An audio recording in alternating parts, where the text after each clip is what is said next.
And now, with the cast introduced and the house lights dimmed, it's time for Curtain Up. The stage lights show us a scientific laboratory with a desk and chair at the stage right.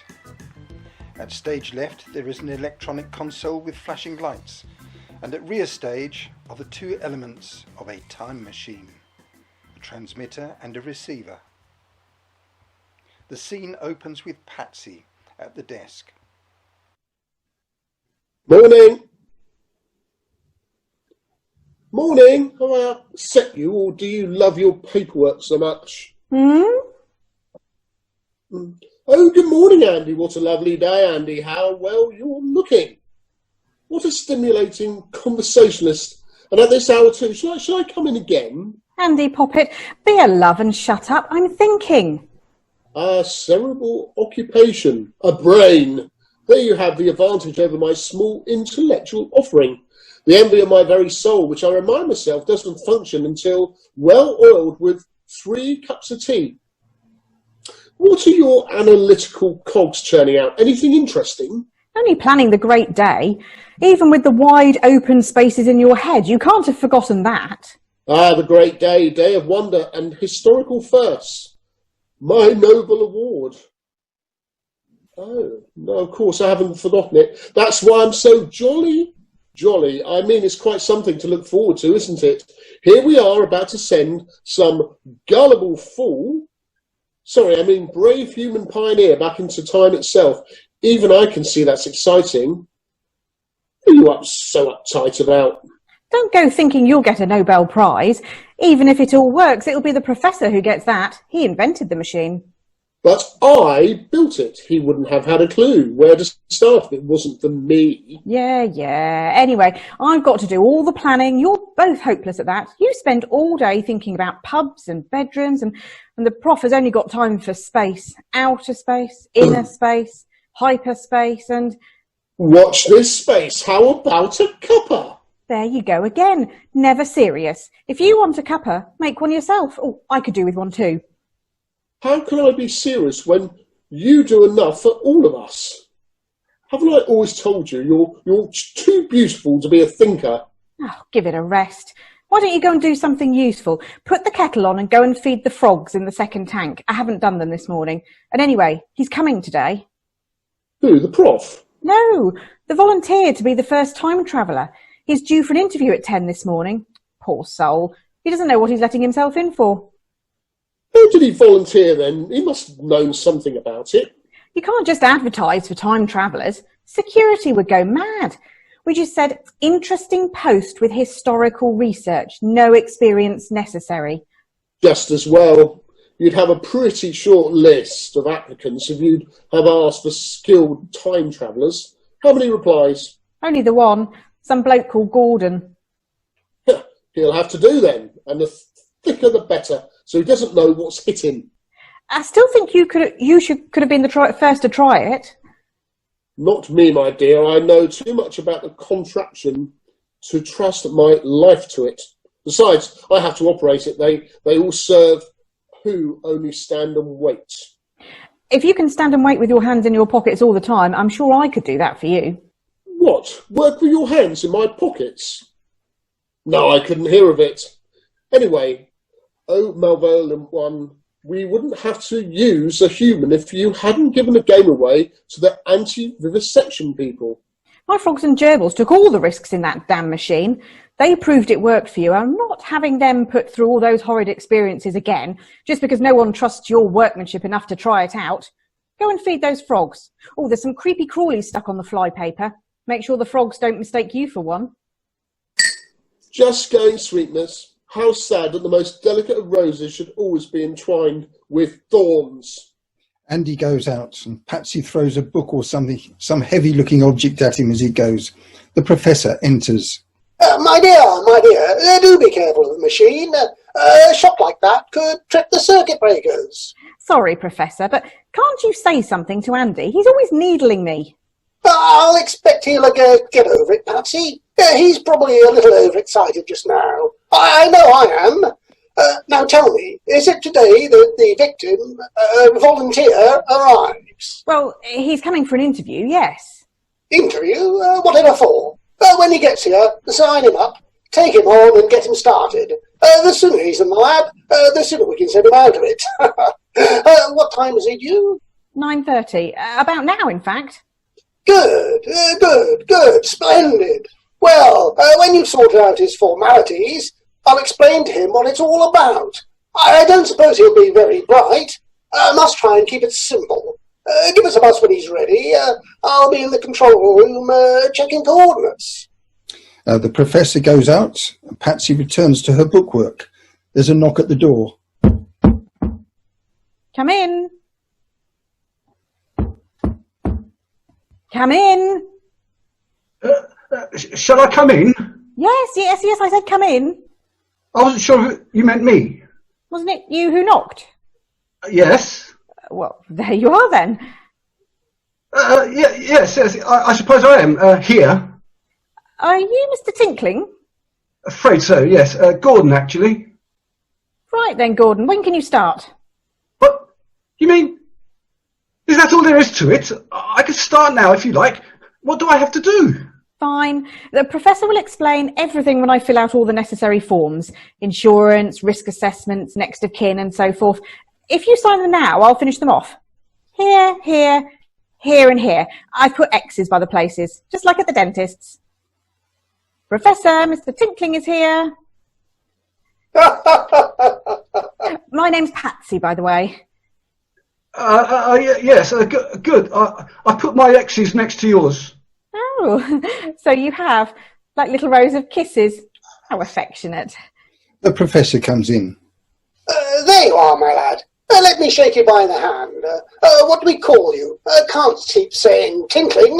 Never get anything done. His name's Gordon. Gordon Tinkling. Oh, well, I suppose it could have been Bennett. Anyway, Gordon it is. Right you are. Go and have a look at that machine. Try it on for size. You're going to have a lot to do with that, my boy. What's he like? Putting it politely, I'd say he was ideal material. Marvellous. Tinkling. Oh, God. Fine, then. Gordon, what do you make of it? Andy, come and meet the new boy. You, Gordon, are going to make history. What do you think of that, eh? Gosh, yes. See what you mean. Gordon, this is the first ever time machine. Got the idea from one of those idiotic TV programs. I thought, why don't I make one of those? And here it is, my boy. Here it is. And it works. This is Andy. He's our lab technical wizard. This is Mr. Oh Lord, Gordon. Lord Gordon, I had no idea. This is an honour, sir. No, idiot. Gordon. Yes, sir? What? No. Oh, God. Yes. Now, Gordon, let me explain. Time, my boy. Time travels at the speed of light. I expect you didn't know that. No, actually, no. Don't look at your watch, boy. Time we're talking about. Nothing to do with what o'clock it is. Anyway, there you are.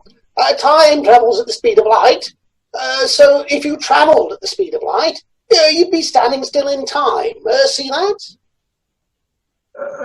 I can certainly stand still, but I don't think I can run as fast as the speed of light. I might, but I've never tried. You don't have to run at the speed of light, Gordon. We propel you. That's what the machine is for. But it hasn't got any wheels.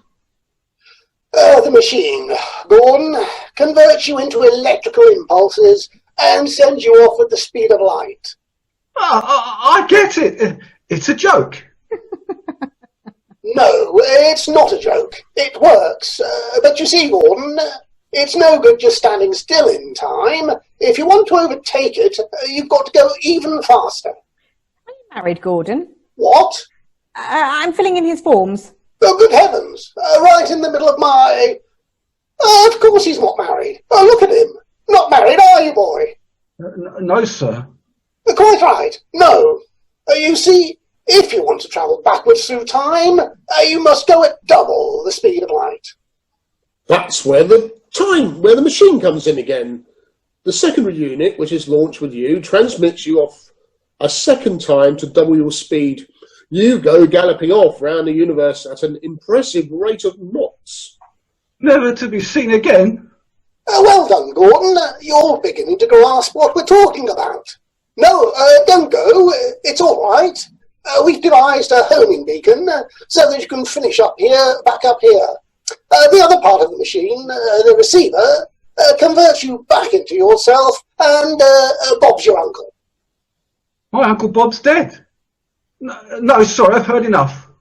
No, look, Gordon, because you'll have travelled back through time, bish, bash, bosh, you'll re-emerge from the machine before you go into it full transmission. And for a short time, heavens preserve us, there will be two of you, understand? Don't try and answer that, Gordon. Any dependents? Children? Scandalmonger. No, none, unless you count the goldfish. I'll make a note. We'll have someone will have to look after it in case you don't come back. Taxi! See? If there's two of me, do I get paid overtime? Oh, I hadn't thought that far ahead. You're more clued up than I gave you credit for. Yes, I suppose the nation could spare the cash for one of its great heroes. Can I have the money in advance? Dear boy, don't worry. We can assure you the risk factor is minimal. I wasn't thinking of that. If I'm coming back from the future, I could bring the racing results with me. And place a whopping great bet before the race. Brilliant. Really now, you two astonish me. Aren't they disgusting, Patsy? I'm just working out how much I could put on if I go up to my credit limit. Look here, I won't allow it. It's unethical, immoral. Be a damn good way to finance the next stage of the programme, though, for the good of the nation, of course. Of course. We could do the lottery. And ride a bull on the stock exchange. Here we are, advancing science with hardly any idea of all the implications for the future. This could mean the end of betting shops all over the world. We are on the brink of conquering time itself. How shall we use this remarkable achievement? We'll hop into the machine and go back to every tea break there ever was. I'll put the kettle on. Roll on the big day next week. We advanced to the following week at 9:42 a.m. on the day of the great experiment. On stage are Patsy and Gordon. Gordon is pacing nervously. Your big day, Gordon. Not long to go now.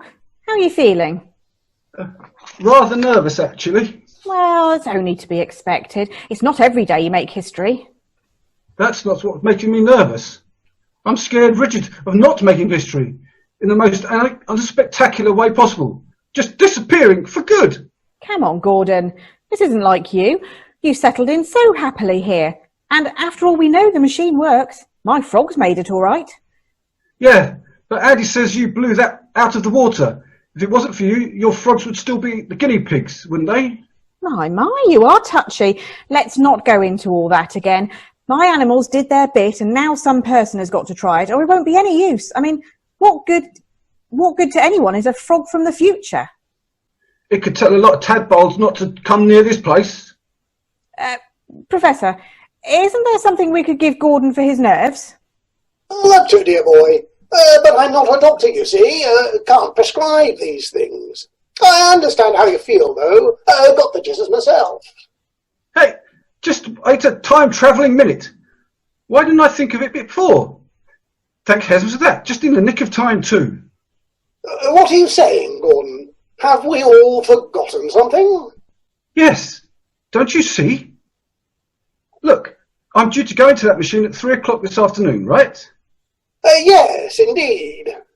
But I'm going to travel backwards through time and come out of that machine in about 20 minutes, right? In about 17 minutes, yes. Well, that's it. If I don't appear in 17 minutes, we shall know about it and I shan't have to get into the machine in the first place. At 3. Gordon, dear lad, your innocence sometimes touches me. Do you really suppose we hadn't thought of that? Gosh, had you really? Wow. Well, you might have told me. I was getting a bit panicky. Yes, my boy, but that's not quite the point. I was rather hoping you wouldn't think of this. You know, so as not to raise your hopes. You see, Gordon... for God's sake, Patsy, let's have a cup of tea. The point is, dear chap, the point is, if you don't materialise at the appointed hour, shortly, you still, in the interests of under science, you understand, you still ought to go. Oh, no! Now, don't be too hasty with your thoughts, Gordon. I know exactly how you might feel. I mean, what's going through your mind is, basically, that it'll amount to a sort of kamikaze mission. Exactly. Well, basically, of course, you'd be right. Suicide, in the interest of science, though, very noble. A kind of martyrdom, if you like. You mean I'd be famous? I'm not sure we'd actually go and tell anyone about it, if it didn't work. Not good publicity. I expect it would come out in time, of course, and you'd be jolly well known eventually. You must think I'm an idiot. No, of course not. Patsy, wherever is that tea? Someone mentioned tea? Andy, Gordon is just clarifying his thoughts a little. He feels that in the unlikely, the very unlikely event of a malfunction, he would not be prepared to sacrifice himself for the sake of our curiosity. Too right. No way, Jose. No, you'll have to do it, Gordon, otherwise we'll never know if you didn't come back because of a machine fault or because of your decision not to go. Let me think that through. You do that. Anyway, man, you're worrying over nothing. We've tried it so often. The risks are less than crossing the road. You'll see. In a few minutes, you'll be walking out of that machine as fit as a fiddle. No snags. Ah, well done, sweetheart. Thank you, Patsy. Yes, our experiments have been marvellously successful so far. Well, not quite. Patsy, your manner is that of pouring troubled waters on an oily sea. What does she mean, though? Teething troubles, nothing more, not even serious. Didn't mention them before, in case you got anxious, dear boy. All right. What went wrong? Well, when we did the transmission with the frogs, we forgot the water in the tank would be transported with them, so when they came back, it caused a flood in the receiver. That and all the waterweed, pond snails, plastic mermaids, and Patsy gives frogs for company. Caused a few short circuits, so next time we program the machine to return the frogs to their own tank. That was much less messy, better all round. Till you tried it with my gerbils. True. We sent the gerbil back in time and couldn't understand why it didn't turn up before we sent it. Then Patsy had the idea of looking in the frog's tank. Could it swim? Yes, fortunately. Otherwise, Patsy would have stuffed me into the machine and sent me back to the Stone Age, wouldn't you? Yes. God, have you ever sent anything back to the Stone Age? No point, laddie. We'd never know if it got there. That's why you'll only be travelling back through 4 hours of time. It's enough to prove it works, and not long for you to worry if it... It doesn't. Damn. Why did you specifically choose to be transported back this afternoon at 3, Gordon? Well, it's obvious. There's 2 of me over lunchtime. That way I can get 2 lunches, and it's chips on Thursdays. Good grief. I shall have to write that into the report. Mr. Tingling selected the moment of this historic event to eat a second portion of chips at the overtime rate. I do wonder if you've got the vaguest idea what this is all about. Lord, look at the time. I must switch on the receiver. Is all your stuff ready, Andy? Ready and switched on. Are you all set, Patsy? Yes, I just need to get my camera. Of course. We must have a picture of the 2 Gordons together. Heaven help us, 2 of him. Still, it's only for 4 hours. Can't have the press, Gordon. It's too hush-hush. Come with me and get your radiation suit on now. Oh no, not that. Why do I have to put that on now? It's because your future self may well have passed through radiation belts and could be contaminated when you, come out of the receiver. Remember, you'll have been to the far depths of space and back. In other words, when you come out of the hatch, don't touch him. You don't know where you've been. It will be important for you to meet your future self so that you... Oh, dash it, this is so confusing. You'll be able to reassure yourself that everything was fine. You'll also be able to see yourself as others see you. And you'll find that so interesting. Why aren't you all going to be wearing suits as well? We're going to stay at a distance until we're sure the suit is not radioactive. Thanks a lot. That's a safe and sorry.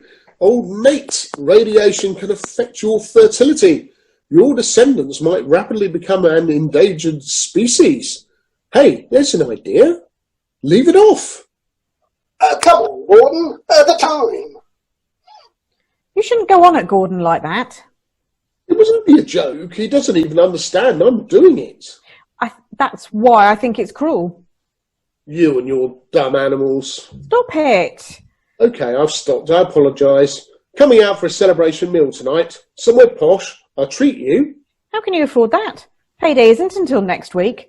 The time machine doesn't work forwards for you to dip into next week's money.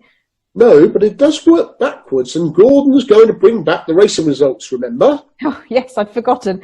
OK, you're on, but only if Gordon comes too. You're missing the point, you ravishing creature. Dinner was not all I had in mind. You're about the most self-centred pig I've ever had a very expensive meal at the Hilton with. Great. But we still take Gordon. If it wasn't for him, you wouldn't be winning at the races. If you want some oats, you'll have to go and be a racehorse yourself. Nobody understands me. Oh dear, I think I'm going to cry. Actually, we understand you very well. I must get it on in the next minute or two in case he comes back early.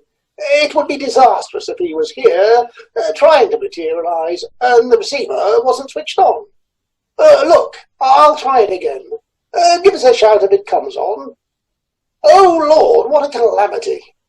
Don't panic, Prof. If we can't get it fired up in time, we simply don't dispatch him this afternoon. If there's an obvious fault, we don't send him. Even Gordon worked that one out. Poor Gordon. Why? Only one lot of chips. Oh, you're right, of course. Andy, I think I'm more on edge than the boy. Smile, Professor. Eh? I want to test the camera. Smile. You must be joking. Oh, well, you smile, Oatless. Oh, good, it works. How's that? Okay, it's fine. Hey, you know that idea I had about giving Gordon a scare? Shall I go ahead? Absolutely not. You are horrid. Gordon's got enough to worry about without your practical jokes. Besides, the Professor would go through the roof. Tempting, though, just to see his reaction. You could lose your job. True. Anyhow, we'll see in a minute whether I'm going to or not. Look here, you two. I'm frightened something might go wrong. Should we take out some extra life insurance on his behalf? It's a bit late now. He's due to appear from the future any minute. No, he'll still be here to sign his name till 3 o'clock, though. Bearing in mind the only beneficiary would be his goldfish. I hardly think it's worth it. Perhaps he would feed that anyway. I should forget it. It would only upset Gordon, and nobody wants to do that, do they? No, Andrew, they do not. Where is the boy? Come on, Gordon. You're ready. Gordon has now re-entered, covered from head to toe in his radiation suit and helmet, except that this is a different actor of similar stature. The voice is only heard as vague mumbles. Gosh, Ruth, I'm glad I'm not a gamma ray. No, you're just taking the little ray of sunshine in all our lives. Come on, Gordon, take no notice. You look sweet. Can't be that bad, surely. Can you breathe? Perhaps he wants to go to the... Hey, look, the receiver's in action. This is it, Gordon. It's going to be all right. It's early, though. Could be our little joke. No. Stand up next to the hatch, Gordon, and meet yourself coming out. Got the camera ready, Patsy? Yes, Professor?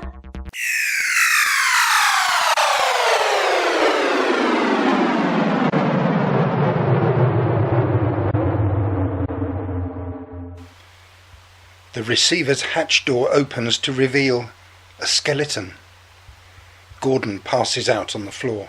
My God, what's happened? What went wrong? Gordon, my dear chap, I'm so sorry. Let's get him up. He's out cold. We can't possibly send him at 3 o'clock now. This is awful. I just don't understand it. Professor, calm down. You'll have a heart attack. Everything's all right. What on earth do you mean? Are you out of your senses, woman? Look, don't you see? It's a joke, Prof. I planned it, you see, You mean that isn't Gordon in there? No, you see, You mean he's still going to arrive at any second? Yes, you see, Then get that thing out! The professor gives up trying to help Gordon and drops him back on the floor. He rushes to remove the skeleton with Andy's assistant. The hatch door is reclosed. Thank goodness. Andy, don't you ever do anything like that again. I shall be wanting to talk to you later, understand?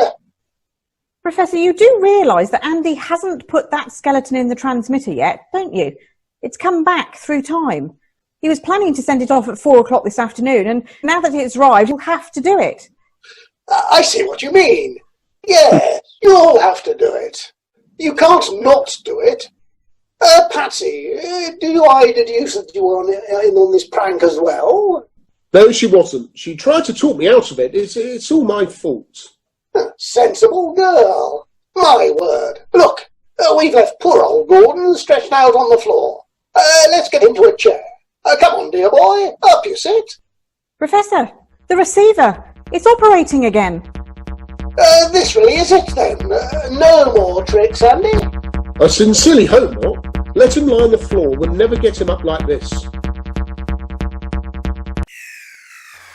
The receiver does its stuff again and the hatch opens, revealing Gordon dressed in an identical suit and helmet. This is the real Gordon actor. He proves it by removing the helmet. It works! I'm back!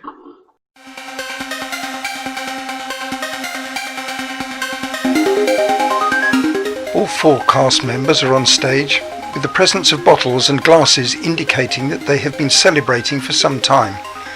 But Andy is disgruntled. I still don't see how you messed it up. That's enough, Andy. Yes, give it a rest, Andy. Money isn't everything. After all, the experiment was an outstanding success. Calls for celebration. I've got nothing to celebrate with, thanks to him. Shh. I'm really sorry. I didn't mean to let anyone down. It just happened. Enough said, dear boy. Talk about it later. Just for the record's sake. For now, let's open some more champagne. Another one. You know, I haven't had this before. It's okay. Just like real Prosecco. Ladies and gentlemen, frogs, gerbils and guinea pigs, I give you a toast to Gordon Tinkling, who, thanks to our efforts, we can say with all due modesty, today became the first human being to travel backwards through time. Cheers, Gordon. Well done, mate. Speech. Well, That's enough. Don't let the celebrity go to your head. Seriously, Professor, what about fame and publicity? Do we have to keep quiet about it or what? It all depends on certain government departments, my dear. I wouldn't mind, but some official might think we've got a military secret here, which we should keep to ourselves. Published and be damned. I tend to agree. Good for the country's morale. Perhaps we should take the country back to better times in the time machine. we wouldn't all get in. Yes, more bubbly, anyone? Needn't ask. Nice warm feeling inside. Yes, it does. Gordon, my dear old friend, I forgive you for not making my fortune with the racing results today, and I've just realised why you didn't. We never gave them to you. You're right. Nor we did. Andy, I forgive you for putting a skeleton in my cupboard. He hasn't done it yet, you know. In which case, I shall give him a hand. The world's gone mad. What was it like talking to your future self? Correction. The Gordon we have here is the future self. It's a bit complicated. Must be weird chatting to yourself for 4 hours. You'd have to agree with everything you said. Well, that was sort of the problem. And looking back on it, I'm more and more horrified. Horrified? Have some more Dutch courage, old chap. Let's hear about it. Well, you know you left me and the other me together for a while. We tried to be tactful. Seemed like an emotional occasion. Well, we got chatting, the two me's, and I was saying I didn't much fancy going into the machine, and the other me saying it was fine, just a piece of cake. So I said, well, if it's that easy, you're me, so you can go in my place. And because he was me, he agreed. I never went into the time machine at all. You are serious? This isn't a leg pull? I wish it was. But if Gordon didn't go into the machine, who was the other one that came out? I don't know, nor where he came from. And where is he now? I would hazard a guess that he, whoever he is going round and round in time and space, stopping every 4 hours for a plate of chips, and will continue to do so forever. I'm ever so sorry. They were a bit overdone today. The chips? Yes. Bad luck. I think we should do something about it. How on earth can we? Not on Earth, but in space-time. I think I know what you're saying, Andy. But we've got to get it right, and I, for one, have had rather too much champers to think clearly. What I'm thinking is that we must transport ourselves back to this morning and start again.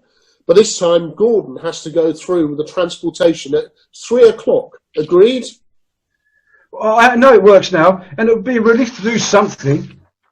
It's the only way that the other Gordon, if it is another Gordon, can be rescued from everlasting chips. Shouldn't we wait until we've sobered up a bit? We might easily make a mistake. I say go now.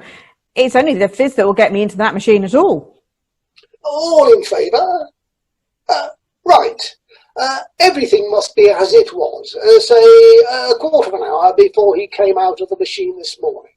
Andy, set the coordinates. Shouldn't I put my radiation suit on? I was wearing it at the time. Good boy. That's exactly the sort of detail we need to remember. I'll go and put it on. I'm all dreamy. I can hardly walk. That's nothing to what you'll feel if this doesn't work. Andy, a little more upbeat if you don't mind. It's okay. All I've had to do is reset the timer. It's ready to go. Can we all get into the transmitter module together? Only one way to find out. The three crowd into the transmitter. Yes, there's room. How long shall I have after I've pushed the button before the hatch closes? I've never timed it, but I'd say about 5 seconds. Let's see. The professor comes out of the module. He presses the button on the console and rushes back into the module. The hatch starts to close just as Patsy says, But what about Gordon?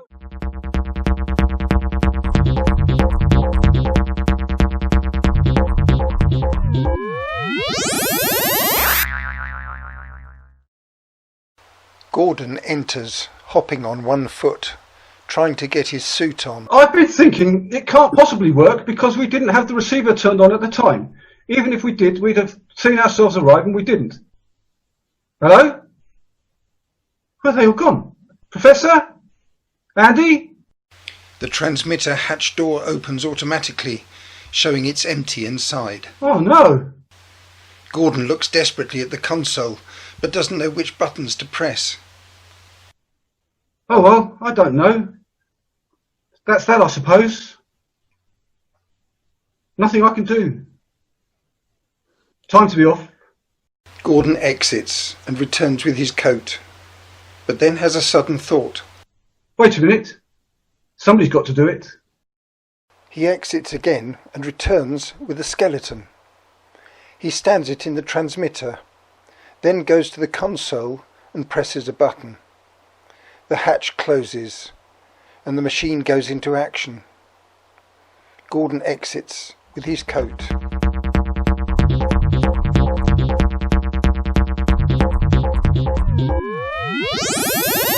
The transmitter falls silent. The hatch opens. The skeleton has gone.